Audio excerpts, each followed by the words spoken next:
Buenos días. Hoy vamos a ver la conferencia del difícil camino y el trabajo del Cristo.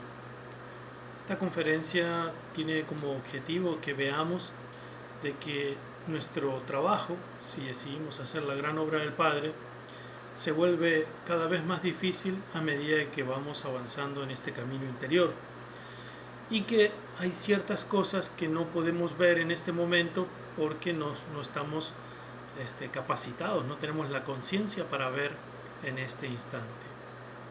Se habla del difícil camino, ya de que uno está transitando sobre el camino del filo de la navaja. Quiere decir de que a un lado y al otro hay abismos, hay posibilidad de equivocarse, hay posibilidad de caer, hay posibilidad de equivocar el camino y de desviarse del camino, ya de que es muy fácil que nuestro ego nos engañe y que nosotros creamos de que vayamos muy bien en el camino interior y en realidad estamos yendo muy mal. Y cuando vemos que no estamos yendo nada bien en el camino, de que no nos estamos esforzando lo suficiente, de que no estamos haciendo gran cosa, quiere decir de que estamos bien, de que estamos enfocados en la gran obra del Padre. Tenemos que empezar a ver nuestra psicología como si fuese la luna.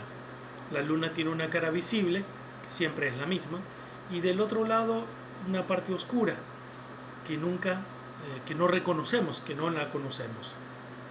Nuestra psicología actúa de la misma manera. Nosotros vivimos en una pequeña parte de nuestra psicología, ya de que nuestra personalidad, con un montón de reglas morales y de educación y de reglas de urbanidad, moralidad y todo lo que nos han inculcado, ya sea nuestra familia y nuestra sociedad, no nos deja abrir el panorama para que veamos realmente cuál es nuestro estado interior. Entonces, nuestra autoobservación en este momento, como está limitada, como no está completamente despierta la conciencia, solo podemos ver una pequeña parte de nuestra psicología, la que nuestra personalidad nos permite ver. Y esa pequeña parte, a su vez, nos engaña para dormirnos y no dejarnos ver realmente cómo funcionan estos defectos. La otra parte, la otra gran parte, la que no vemos, es donde descansan los peores defectos que nosotros podamos tener. Son esos defectos que no admitimos, los que no reconocemos, los que no vemos, los que decimos que no los tenemos, pero que sí están en nuestro interior. Suele suceder de que cuando alguien nos cae mal, de que no nos llevamos bien con alguien, creamos de que esa persona está equivocada y nos justificamos y vemos todos los defectos de esa persona. Pero en realidad esa persona nos está sirviendo de espejo para que podamos ver ese lado de la luna que no podemos ver, ese lado de la psicología que no podemos ver. Entonces, esa persona con la que no nos llevamos bien, con la que no nos entendemos, es exactamente lo que debemos trabajar. Entonces ahí es cuando podemos trabajar sobre el lado psicológico que no podemos ver, cuando vemos el reflejo en otra persona de los defectos que nosotros no admitimos que tenemos en nuestro interior. Entonces de esa manera podemos ir trabajando seriamente e ir despertando el sentido de la autoobservación hasta que llegue un punto cuando se van rescatando chispas de esencia que se transforman en conciencia, se va a ir acrecentando esa luz. Entonces vamos a iluminar esa parte que no podemos ver y vamos a empezar a ver cosas que son tan atroces y tan bestiales que ni siquiera podríamos creer que la tuviéramos en nuestro interior.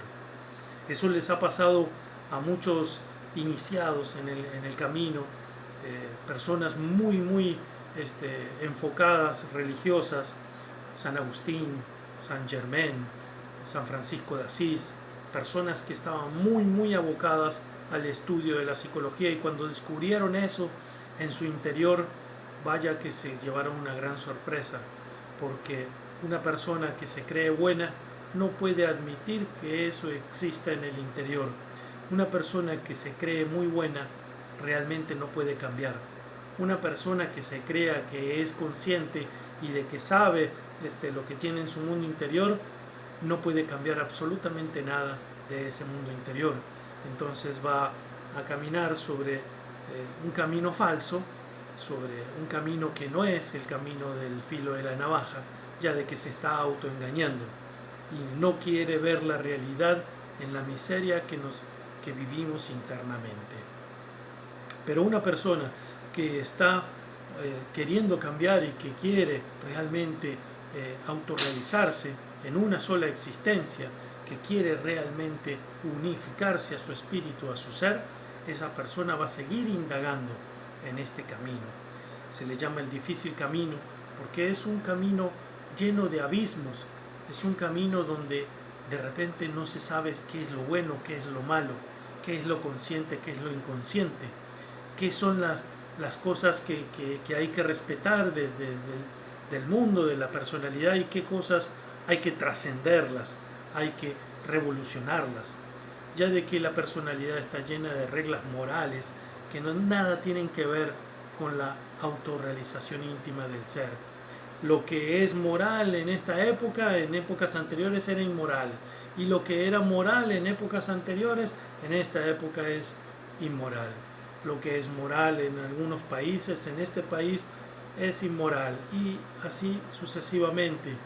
Lo que es bueno en algunos países, en algunos sistemas, en algunas sociedades, es muy malo en otras sociedades.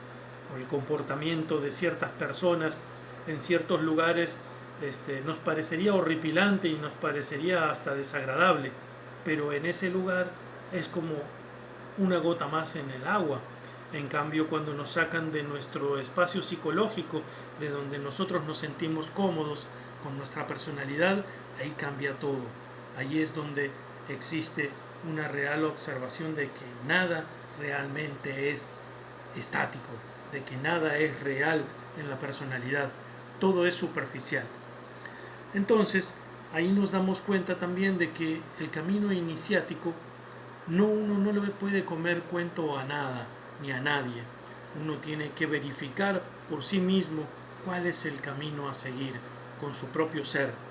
Los demás personas que nos rodean van a vernos como que cada vez que hacemos un cambio, como que ¿qué le pasa a qué está haciendo? ¿Quién se cree que es? ¿Por qué no vamos a fiestas? ¿Por qué no nos emborrachamos? ¿Por qué preferimos, en vez de una reunión con los amigos, entre comillas, donde se habla una charla, palabrerías completamente insustanciales, donde perderíamos toda nuestra energía, preferimos quedarnos en la casa, practicando, meditando con la familia, reflexionando, estudiando nuestros defectos? Las personas no pueden entender los cambios que uno va a tener cuando uno se aboca en el camino y se vuelve un iniciado, porque todo lo de la personalidad, todo lo externo, todo lo que la sociedad y el sistema busca es el no ser, es completamente todo lo contrario a la autorrealización. En realidad lo que quieren es gastar toda su energía y hundirse cada vez más en esos defectos, en esos infiernos atómicos, en esos infiernos que se transforman la vida de cualquier persona que no busca la autorrealización, inmersa en sus depresiones, en sus tristezas, en búsqueda de la felicidad inalcanzable, que se busca en las riquezas, en los placeres, en las comodidades, en los lujos, en la lujuria, y nunca se encuentra la felicidad, que nunca se encuentra. La felicidad en el ser humano es como cuando le ponen a un burro de carga o a un caballo una zanahoria colgando adelante, y él, en búsqueda de esa zanahoria, camina y camina y camina buscando alcanzarla, y jamás la va a alcanzar. Nosotros en este camino estamos completamente solos.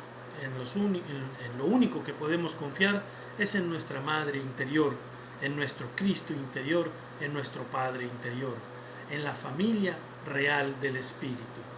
Todo lo demás es pasajero y hasta se puede volver en contra nuestra si nosotros elegimos seguir el camino del filo de la navaja, ya de que cuando uno prende el fuego en su interior, los demás se sienten como abrumados y como los yoes de las demás personas pueden percibir ese fuego que nosotros prendimos en la columna vertebral, entonces se espantan y no quieren seguir o no quieren acercarse a nosotros, más bien se quieren alejar de nosotros.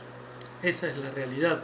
Los yoes no quieren nada que sea parecido a lo que es el Cristo en nuestro interior, el fuego sagrado. Ahora hablemos del trabajo del Cristo.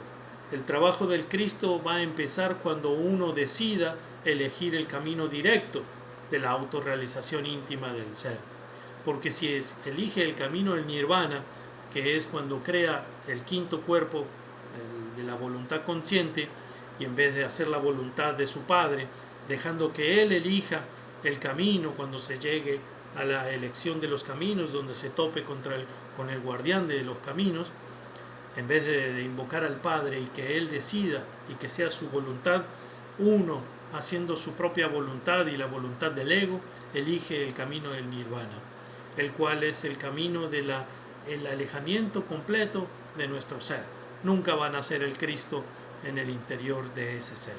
Nunca va a nacer el Cristo, nunca se va a autorrealizar ese ser, porque se hizo la voluntad del alma humana. Pero si uno deja que se haga la voluntad del Padre, entonces nace el Cristo en el corazón del hombre. Y cuando nace el Cristo, nace para hacerse cargo de todos los procesos psicológicos, todos los procesos sexuales, instintivos, motores, emocionales y mentales, para poder disolver y eliminar a cada uno de los yoes causa, de la causa de los defectos, de la causa del ego, de la raíz del ego. Entonces Él se va a hacer cargo de todos los procesos de pereza, de codicia, de lujuria, de orgullo, de ira, de gula y de envidia.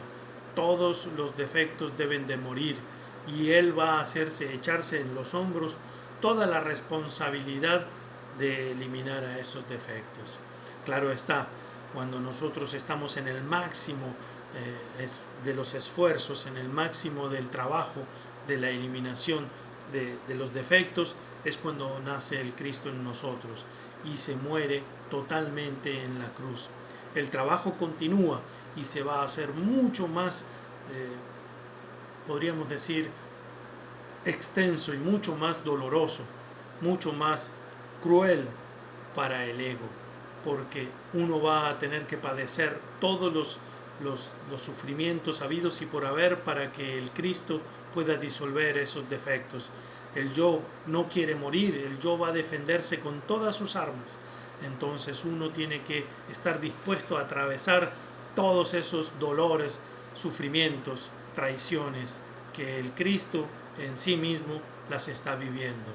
Él siendo perfecto tiene que pasar por todos los procesos de imperfección, todos los procesos de lujuria, todos los procesos de pereza, de codicia, de todos los defectos, para poder comprenderlos y eliminarlos en sí mismos, destruirlos, disolverlos, para que no quede ni la más mínima huella de los errores, que no quede ni la más mínima mancha de ego en nuestra envoltura seminal. El Cristo en sí mismo es la fuerza del fuego interior que va a disolver todos los yoes causa, que son electrónicos, que no los podemos eliminar por nosotros mismos porque no tenemos el poder para disolverlos. El Cristo, viniendo de los mundos superiores, tiene el poder para disolver cada uno de esos electrones y dejarlos completamente puros y limpios, para que en nosotros podamos encarnar a la fuerza del Padre y unificar todas las fuerzas en una sola, que es volver a la unidad. Para eso el Cristo encarna a nosotros. Nadie puede llegar a Dios si no es a través del Hijo, a través del Cristo, porque Él es el único que tiene el poder para purificarnos y limpiarnos y volvernos completamente puros y completamente limpios de defectos, sin ego. Claro está de que el camino del Cristo, el trabajo del Cristo es muy profundo y es completamente íntimo. Nadie puede ver ese trabajo, nadie puede ver al Cristo en el interior de un iniciado que lo ha encarnado, porque lo que ven los demás seres o las demás personas es con su propio ego, es con su propia visión, con sus anteojos de color, según el color que vean la vida, con el color rojo que ven nuestros defectos, pues vemos todo de color rojo. Si tenemos cristales azules, vemos todo de color azul. Si tenemos cristales verdes, vemos todo de color verde. Entonces el Cristo, siendo perfecto, lo van a ver imperfecto. Lo van a ver que es que critica, que es una persona común y corriente. Ya lo demostró cuando vino el Maestro Jesús, que todos los demás, la mayoría, no creían en él. Prefirieron liberar a Barrabás, que simboliza al ego, a todos los defectos, a la mala voluntad, y crucificar al Cristo. Y el mismo Cristo, estando crucificado, con lo último que le quedaba de sus fuerzas, le imploró al Padre que perdonara a todos los demás seres porque no sabían lo que hacían. Claro que no saben lo que hacen, claro que no sabemos lo que hacemos, porque es puro ego lo que se está manifestando en nosotros. Ese es el difícil camino y el trabajo del Cristo en nuestro interior. Esa es la conferencia del día de hoy.